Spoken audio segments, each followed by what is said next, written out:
is.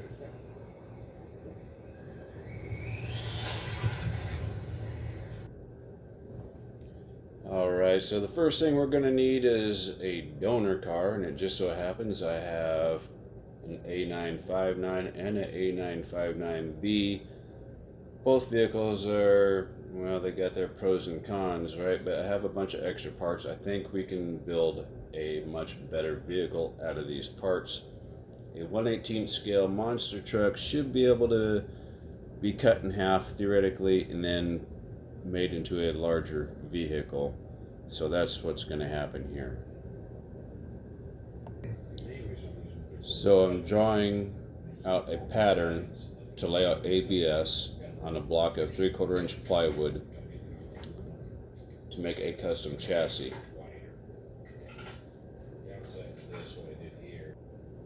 So now I got my jig roughly cut out. I used a router, some straight edges, and then I used a saber saw or jigsaw, depending on what you want to call it, kind of trim around the inside corners. And then I'm going to use the plastic itself as the suspension components, as a flexible kind of a medium versus putting in traditional shocks.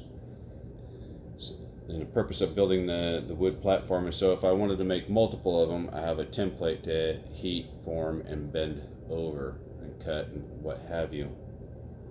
I'm just basically laying out all the marks where I think everything should go. Here's a plastic chassis I heat formed and cut out with a flush trim router, and you can see the little arms that stick out there. Well, those are going to be my flex points for the lower suspension.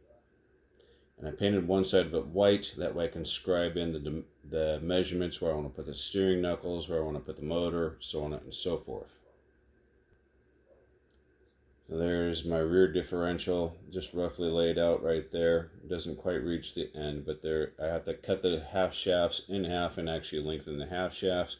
I have to cut the center drive shaft in half and lengthen it as well. Right, so there's a lot of work to be done, but it can be done. It wasn't too difficult at all. I'm just basically marking out the center points. So even though I've used 3/16 ABS plastic, I've taken some aluminum corners. I forget what the hell the technical name is, but anyway, I screwed them, drilled them and screwed them, set the screws flush, and this is going to provide the drive shaft some protection, add some chassis rigidity to make it extra strong. A good chassis is what's needed for good suspension work and a good handling car. Without a good chassis, it's pretty much worthless. And I had to notch the bottom of it to clear the spur gear. That pretty much covers this area. And the whole idea behind this was to make a dual battery tray 1/10 scale vehicle. As you can see, the edges are now built up to add some extra rigidity. So we got center braces to add rigidity, and then I got the sides on the 3/16 ABS heat formed and bent up to perform chassis rigidity.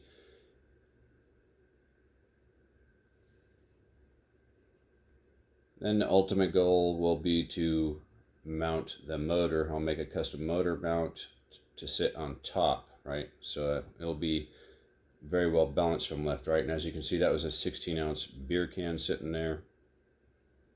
And there's a 5800 LiPo by comparison. So my drive shaft is completed, the reduction gear is installed, and I made my top mounted plate for the motor mount. Now it's time to test out the steering, make sure it functions properly. It's a custom made bell crank system, as you can see right there. The upper control arms are made out of a thinner, lightweight plastic. They ended up being a failure, and I actually ended up changing the suspension later on. But for now, I think the idea is good. It wasn't until the car rolled about 26 times that I changed it. Oh, here's the body I picked out from Protoform. I believe, if I remember correctly, this is for a front-wheel drive platform.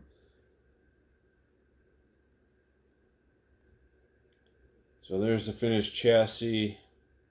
To your physical left is the front bumper area, and to the rear would be the rear diffuser that I actually end up heat bending up. Put the lower half of the rear differential in. Put the front differential in. I had to make some minor adjustments and tweaks to that one. And I put a foam bumper up there, although it's not very big. There is a foam front bumper there.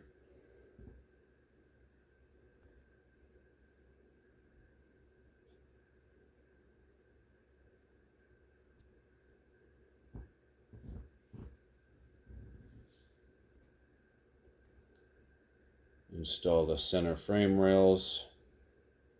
This car has already been put entirely together once already. So put those all in there, make sure everything fits. Again, the frame rails had to be notched to make clearance for the half shafts, but still adds a lot of chassis rigidity.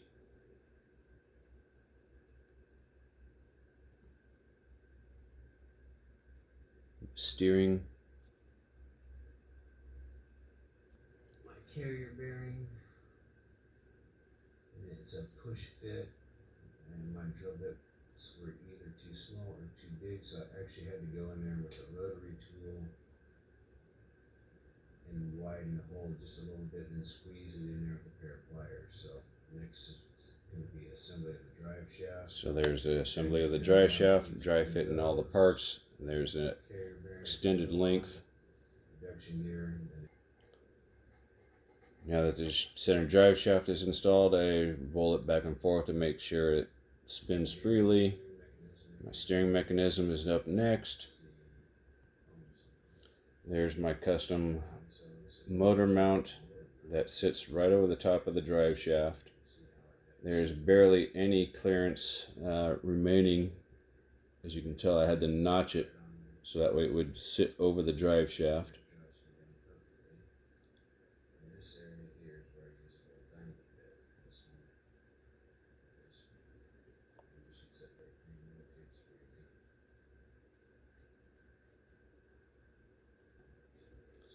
Custom servo and ESC mount that's going to sit right over the top of the drive shaft in front of the motor. Then it gets mounted to the bottom again using 3/16 whenever possible, and then just some leftover scrap pieces for that's going to be used for double-sided tape for the ESC.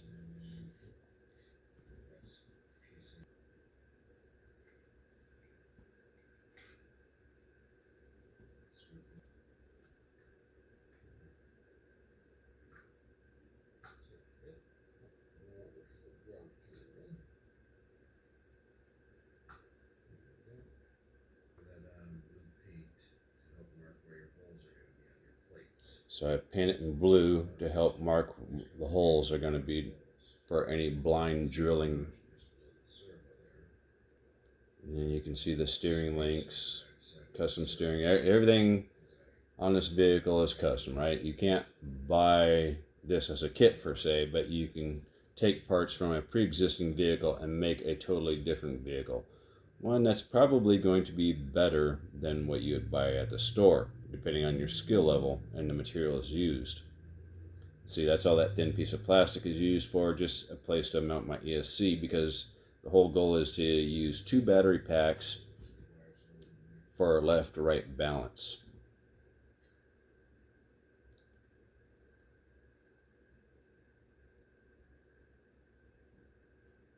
Diffuser was bent up, steering knuckles are installed, suspension's installed. There's the basic chassis. The wires are not routed properly yet. Had to make some custom body posts. By the way, if you're looking for custom body posts, Tamiya, those are Tamiya body post extenders. That's what I use on the front and the rear. So here's my graphic that I drew out on a piece of graph paper. One of the graphics. drew the CVR logo, the Biohazard logo, and everything else. These will be used as part of the body.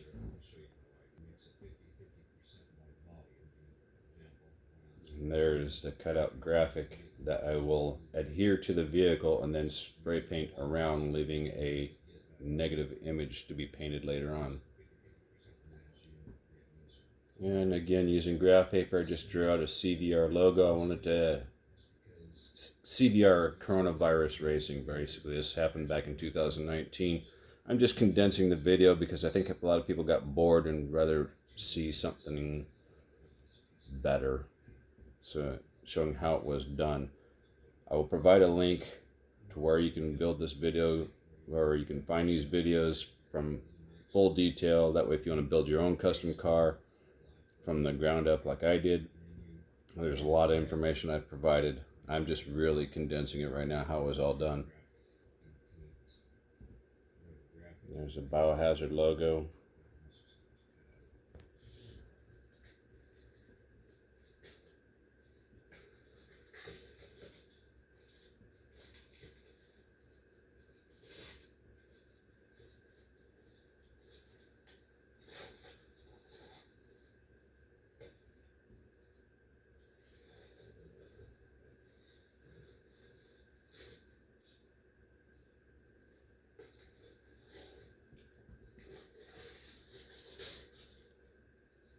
And I intentionally chose black light sensitive paint for the graphics, such as the CVR logo, the Biohazard logo, and the little alien that goes on the hood. I also put some green ghost flames along the front and along the edges that are also fluorescing under black light, or that can fluoresce, under black light. A little harder to discern in these camera shots, but it's a nice subtle touch. You can see it in the light, but it's not that noticeable because it's a very nice complementary color to the black.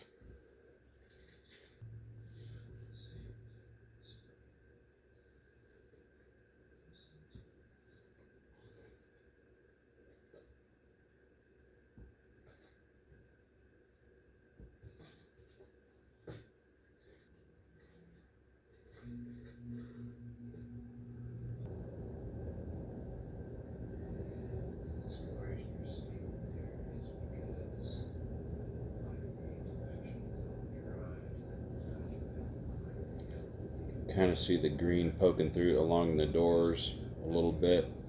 It's not really noticeable. You really have to look for it. You can kind of see some of that green along the front there, the green flames.